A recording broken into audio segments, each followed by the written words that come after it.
Dieu soit loué. Maintenant, nous pouvons parler maintenant de ce que Dieu nous a donné ce matin, après avoir possédé le mois de janvier. Quoique si Dieu nous fait grâce, on le fera pour tous les restes de mois. Amen.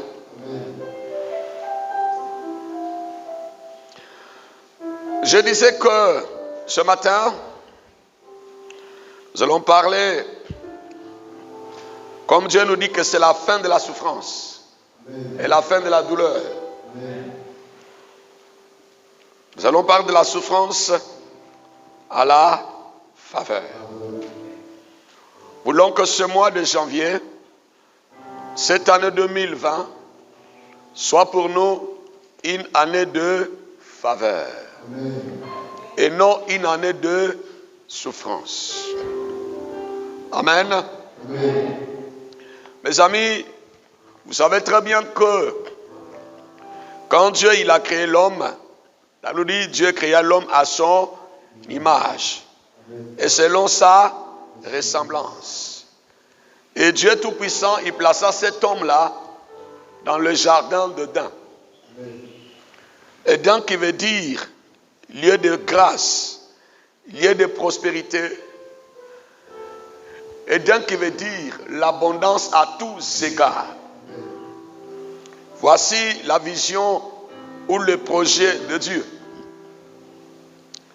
D'abord, Dieu Tout-Puissant, étant que le créateur de toutes choses, quand il dit faisons l'homme à notre image, selon notre ressemblance, Dieu voulait que l'homme lui ressemble parce que Dieu, lui, il n'a jamais manqué quoi que ce soit. Dieu n'a jamais été malade.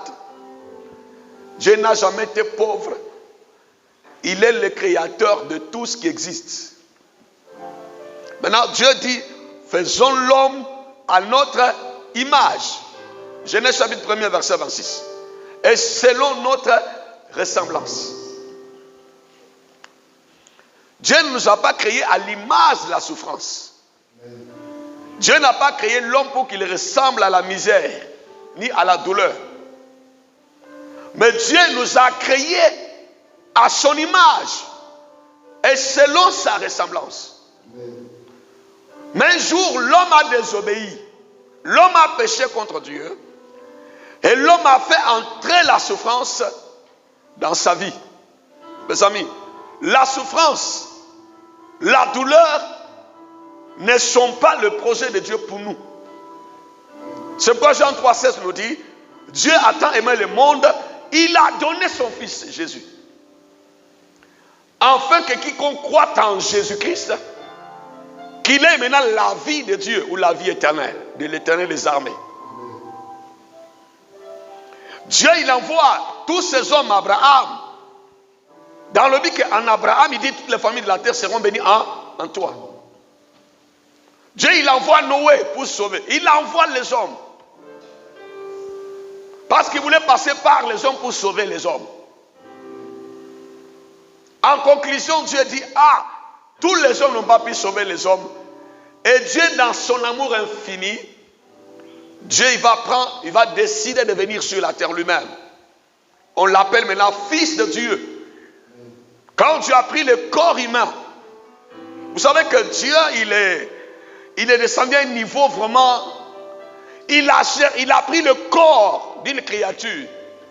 Il a pris l'enveloppe que nous sommes, on l'appelait Fils de Dieu, Jésus-Christ de Nazareth. Et Dieu a marché au milieu de son peuple.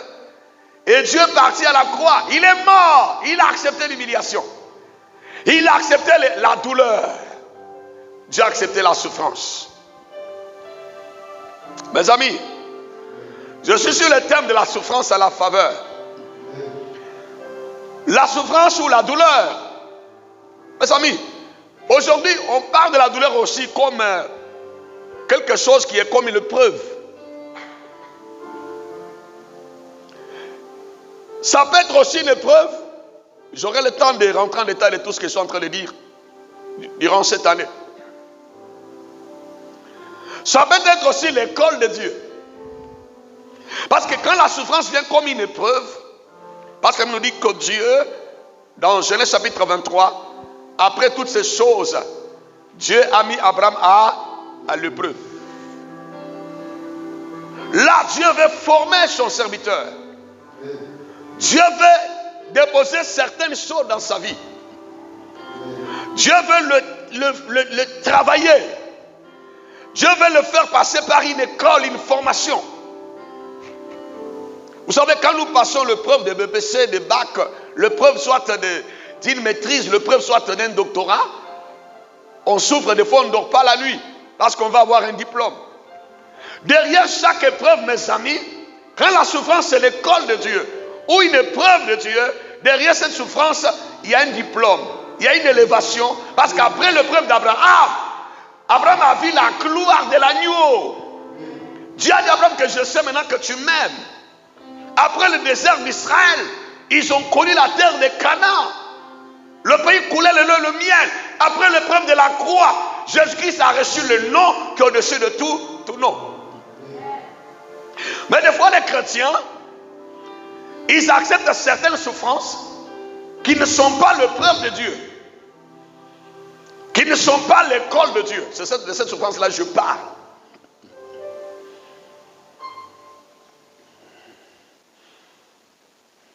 Mais quand la souffrance n'a plus de fin, quand la souffrance devient éternelle, là ce n'est plus une école de Dieu. Quelqu'un me dit amen bien. Là ça devient une malédiction. On ne peut pas souffrir de sa naissance jusqu'à sa mort. Là ça devient une malédiction. Parce qu'en dehors de l'épreuve aussi, ça peut être une souffrance qui est un héritage. Soit les parents ont fait certaines choses et puis les enfants en payent les conséquences. Là, je vais rentrer en détail plus tard. La souffrance peut être aussi, soit quelqu'un a péché contre Dieu. Maintenant, ce péché-là va engendrer une souffrance. Et là, il faut passer par la confession, la repentance pour renverser cette souffrance-là. Quand ce sont les péchés des parents aussi, il faut passer par un temps de confession, repentance, comme Daniel l'a fait. Dans Daniel chapitre 9. Demander pardon à Dieu pour le péché d'Israël. Mes amis. C'est pourquoi la souffrance, quand c'est une malédiction, la Bible nous dit que la malédiction sans cause n'a pas de fait. La Bible nous dit dans Romains chapitre 8, verset 1er, il n'y a plus donc aucune condamnation pour ceux qui sont en Jésus-Christ. Mes amis, aujourd'hui on parle de la croix en bien. Chez les Romains, ou au temps de Jésus, la croix c'était la peine capitale. C'est une malédiction. Mais la croix qui était une malédiction, Jésus est passé par la croix. Quand nous mettons la croix à l'église, qu'est-ce que nous voulons dire? Nous voulons dire que par la croix, Jésus m'a donné la vie. Nous voulons dire que Jésus a porté ma croix. Parce que ce n'est pas la croix de Jésus. Parce que Jésus n'avait rien fait de mal. Jésus n'avait jamais volé ni menti. C'était la croix d'un nommé Barabbas. Mais ce jour-là, il y a eu l'échange. Il a pris la place d'un maudit, d'un homme qui était un assassin. Il a pris la place d'un homme qui était condamné à mort. Il a pris ma place. Nous étions des Barabbas. Nous étions condamnés dans la souffrance. Jésus a porté nos souffrances à la croix. Il a porté notre douleur, frère. C'est pourquoi je dis aux chrétiens ce matin, la souffrance qui est à l'origine du péché, répands-toi. Le péché des parents, répands-toi. Si c'est l'école de Dieu, ça doit s'arrêter aussi à un certain moment. Mais quand tu es dans une souffrance continuelle, là il faut te révolter. Parce qu'en cette année 2020, ce n'est pas l'année de douleur. C'est l'année de faveur. La souffrance ne doit pas être une souffrance prolongée. Elle ne doit pas être une souffrance éternelle. Même notre Seigneur Jésus, il n'a pas porté la croix éternellement, frère. Jésus n'était pas né avec la croix. Il est venu pour sauver son peuple. À un certain moment, Jésus a porté la croix. Il a porté la souffrance. Après, il est mort à la croix. Et puis, il est sorti du tombeau. Quand Jésus est sorti du tombeau, est-ce qu'on l'a vu encore porter la croix? Jésus ressuscité n'a plus porté la croix. Il avait le marque, le signe de la croix, le plein d'assemblée pour montrer à Thomas, voici c'est moi. J'ai porté ta souffrance, Thomas. J'ai porté ta douleur. J'ai porté ta croix. J'ai porté tes pointes dans mes mains. J'ai porté tes pointes dans mes pieds. J'ai porté tes blessures dans mon ventre. J'ai porté ton chapeau de douleur sur ma tête. C'est pourquoi toi, c'est à toi maintenant à la vie. C'est à toi à la victoire. C'est à toi au succès. Au nom de Jésus. Jésus ressuscité n'a plus porté la croix. Je vous te dis que même le Seigneur Dieu lui-même, il n'a pas porté la souffrance éternellement. C'est pourquoi toi, chrétien, en cette année 2020, tu ne dois pas porter une souffrance éternelle. Une souffrance qui ne finit pas. Tu dois passer de la souffrance à la faveur. Parce que la grâce que nous appelons la grâce, c'est le don immérité de Dieu. C'est la faveur de Dieu. Alléluia. De perdurer devient une souffrance continuelle, devient une souffrance éternelle. Il faut chercher la délivrance. Il faut chercher la face de Dieu.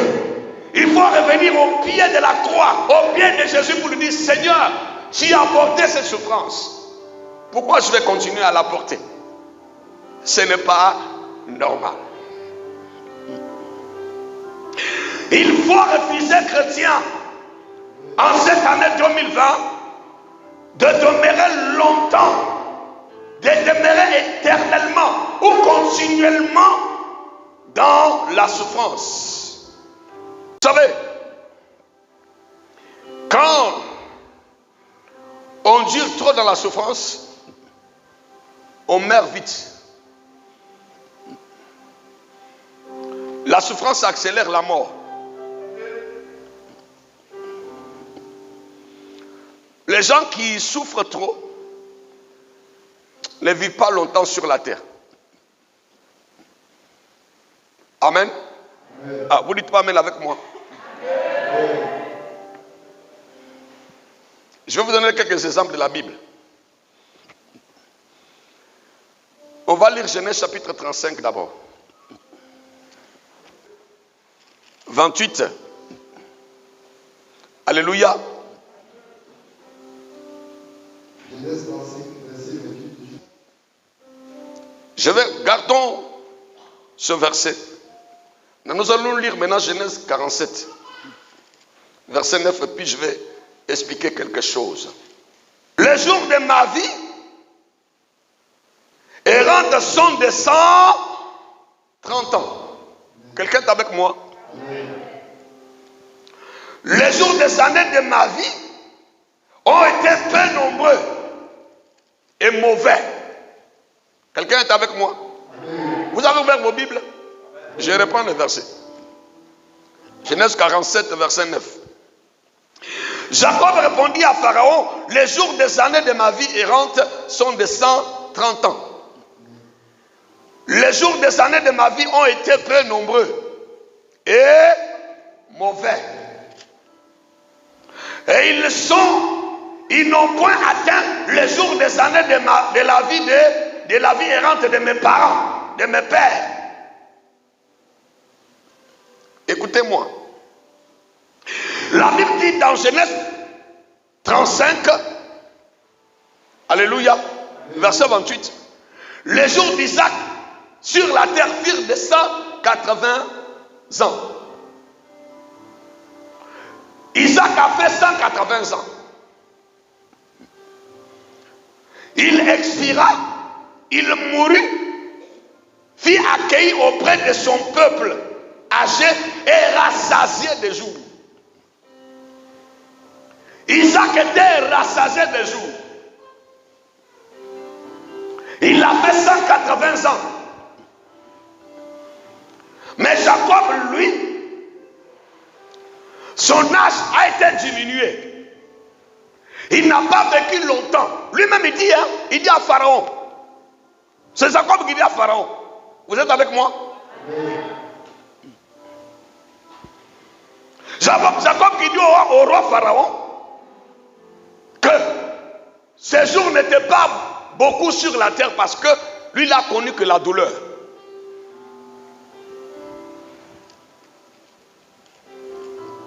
Alléluia, Église.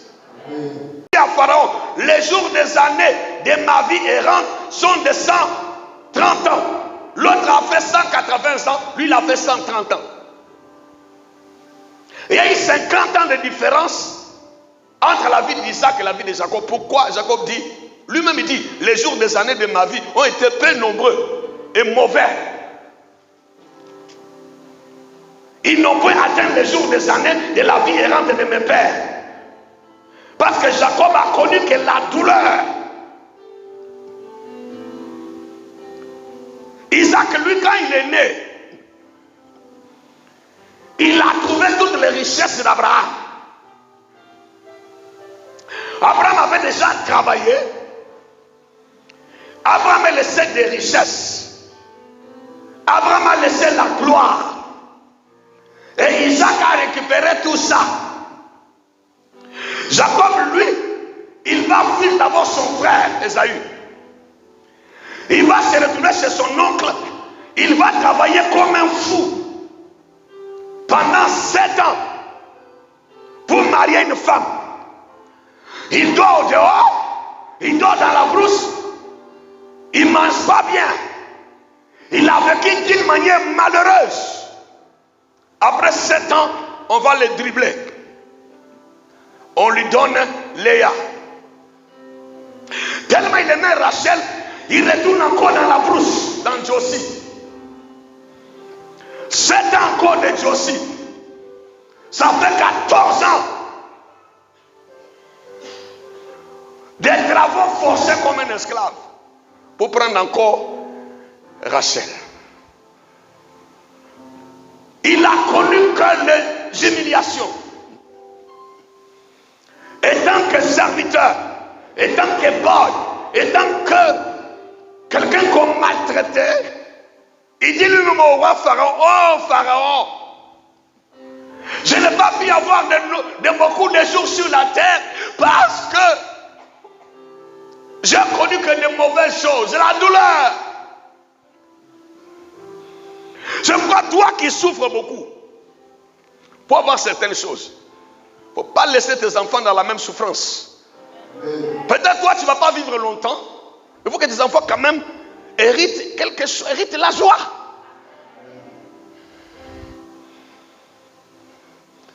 Toi tu as marché, tu marchais pour aller à l'école. Tu mangeais qu'une seule fois la journée. Tu as lutté par la grâce de Dieu. À un certain âge, tu t'es retrouvé. Maintenant, tu vas donner la même souffrance à tes enfants. Ils ne vont pas vivre longtemps. Toi, tu es obligé de faire les travaux forcés, vendre à l'eau glacée, courir partout pour aller à l'école. Mais tu ne peux pas mettre tes enfants dans les mêmes conditions. La souffrance réduit les années. La souffrance donne des maladies comme des palpitations. Brûlure d'estomac. Ça donne la tension. Des soucis rongent la vie. Des inquiétudes, chrétiens.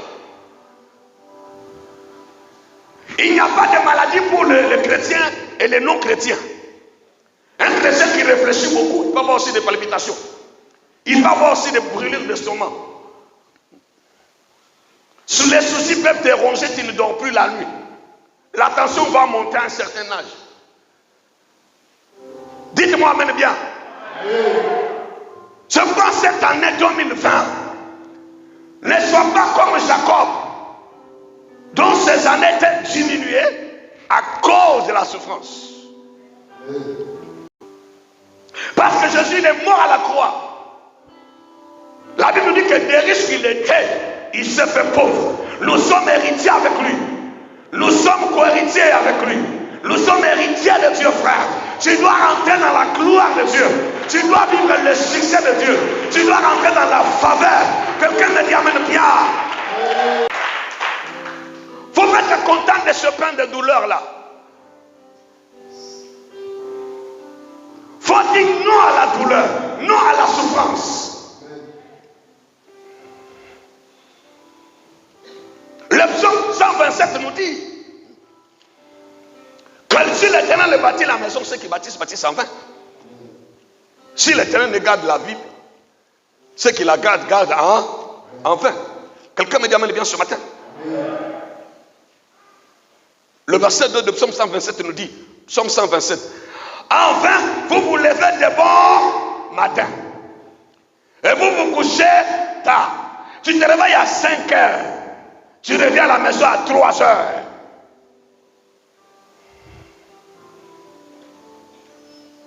Tu penses que c'est une bonne chose? Tu peux le faire pour un temps. Mais tu ne peux pas le faire toute ta vie. Tu peux le faire pour un temps, frère. Le Seigneur a porté la croix pour un temps. Il est rentré dans le tombeau pour un temps, 3 jours. Il ne va pas rester éternellement dans le tombeau chrétien. Toi qui dis que je souffre comme Christ. Christ, il a souffert pendant combien de temps?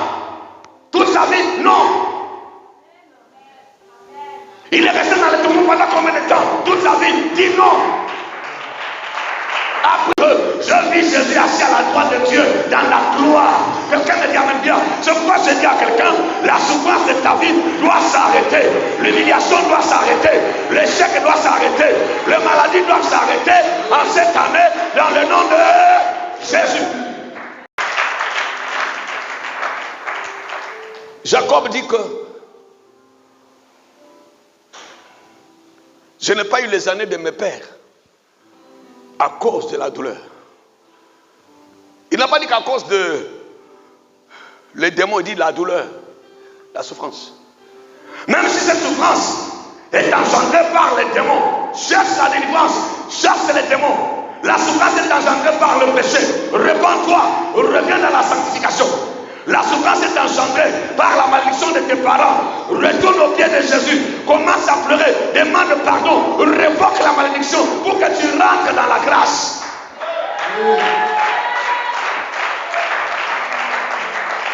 Vous mangez le pain de douleur. Psaume 127, verset 2. Il dit, il en donne autant à ses bien-aimés pendant leur sommeil. Dites amen bien ce matin. Il faut refuser de demeurer longtemps dans la souffrance, de peur de mourir très tôt, comme Jacob, car la souffrance accélère la vieillesse. Alléluia. En comparant le cycle de vie d'Isaac par rapport à celui de son fils Jacob, Isaac a vécu 180 ans. Parce qu'il avait hérité beaucoup de biens dans la facilité. Et il a bien géré ces biens-là. Maintenant, lui, il a fait des enfants. Avant sa mort, il y a eu la guerre entre Jacob et Ésaü. Celui qui devait continuer avec l'héritage, il a fui. Il s'est retrouvé maintenant. C'est son oncle pour aller travailler comme un esclave. Alléluia. Alléluia. L'autre a vécu 130 ans à cause de beaucoup de souffrances. C'est pourquoi il faut refuser certaines souffrances et certaines douleurs pour vivre longtemps. Quelqu'un me dit amen très bien. Alléluia. Alléluia. Amen, Église. C'est pourquoi tu dois prier le Seigneur en cette année 2020. Cherchez la face de Dieu pour que Dieu te délivre de la douleur et de la souffrance au nom de Jésus. Tout ce qu'il faut faire pour plaire à Dieu, il faut le faire. tisser les alliances, faire des offrandes, servir le Seigneur, faire des actions de grâce, construire des hôtels, dans le but que Dieu t'accorde sa faveur. Il ne faut pas t'asseoir là pour dire non, c'est ma croix. Quelle croix? Une croix éternelle. Même si tu es né dans la pauvreté, tu es né dans la souffrance, tu es né dans l'humiliation, tu es né dans la misère.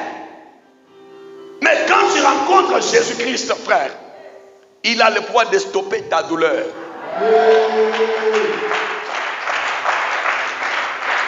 Dis t'amène bien ce matin, chrétien. Dis t'amène bien. Alléluia. Quand je lis le psaume 30, le psaume 30 me dit quelque chose que je vais résumer rapidement et puis on va continuer. Le psaume 30 nous dit ceci. Je t'exalte, ô Éternel, car tu m'as relevé. Tu n'as pas voulu que mes ennemis se réjouissent à mon sujet. Il ne faut pas laisser tes ennemis se réjouir à ton sujet.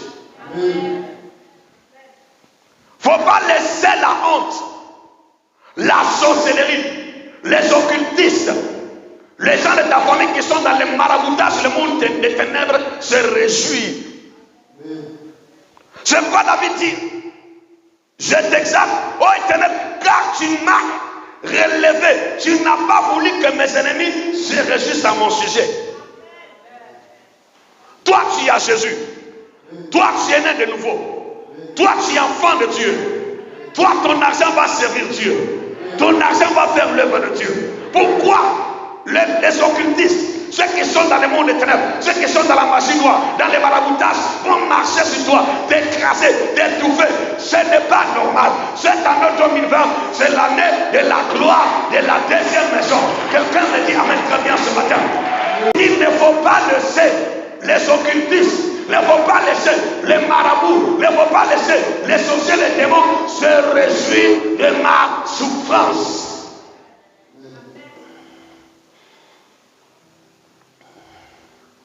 Il dit, l'Éternel mon Dieu, j'ai crié à toi et tu m'as guéri.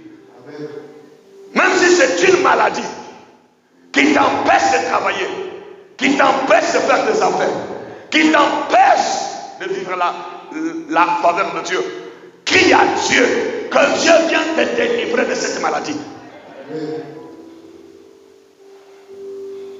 Il dit, je crie à l'Éternel et l'Éternel m'a guéri.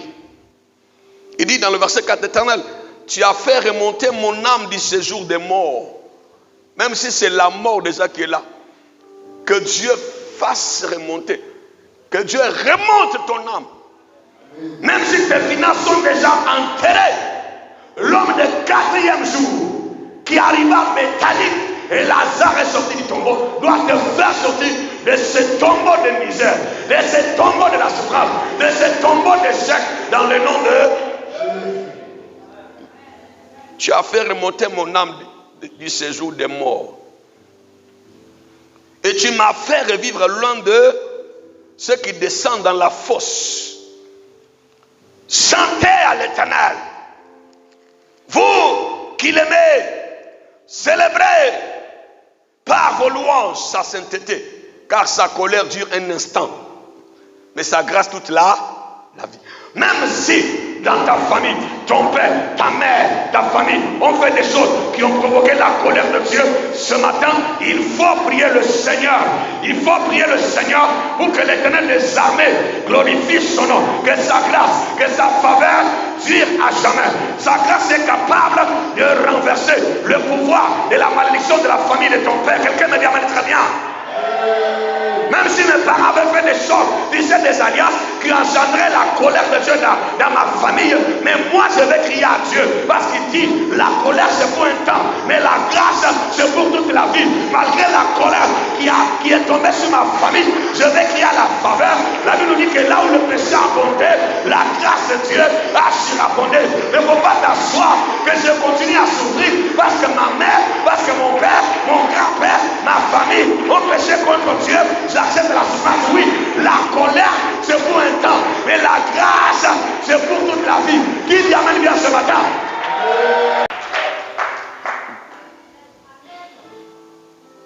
Il dit, alléluia,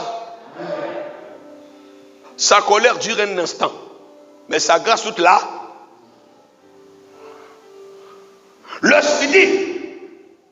Le soir arrive le pleurs et le matin l'allégresse.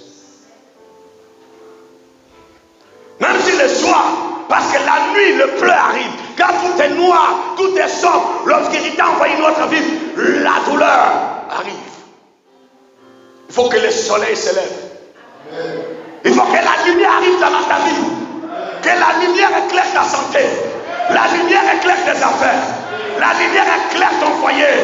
La lumière doit t'éclairer pour que l'homme de ta vie puisse te voir et venir te marier. La lumière doit éclairer ton ventre pour que tu tombes aussi enceinte. La lumière doit éclairer tes finances pour que tout ce que tu vas toucher avec tes mains cette année puisse prospérer. La lumière doit arriver dans ta santé. Même s'il y a eu le soir des maladies, il faut que le soleil, la lumière de la santé arrive en cette année au nom de... Il dit, car sa colère dure un instant, mais sa grâce toute là. Le soir arrive le pleur. Le soir, là, tout devient noir, le pleur. Et le matin, le soleil se lève. Le matin, l'allégresse. Je disais dans ma sécurité, dans le verset 7 de Psaume 30, je ne chancellerai jamais. Éternel, par ta grâce, tu avais affermi ma montagne. Tu cachas ta face et je fus troublé. Éternel, j'ai crié à toi. J'ai imploré l'Éternel. Oh, en cette année 2020, moi je vais crier à l'Éternel. Je vais implorer la grâce. Je vais implorer la faveur. Même si mon père, ma mère, ma famille, moi-même j'avais péché, mais je vais implorer la grâce. Je vais implorer la faveur de l'Éternel. Et Dieu se souviendra de la mort de Jésus à la croix. Le Seigneur interviendra dans ma vie. Quelqu'un me dit amen bien ce matin.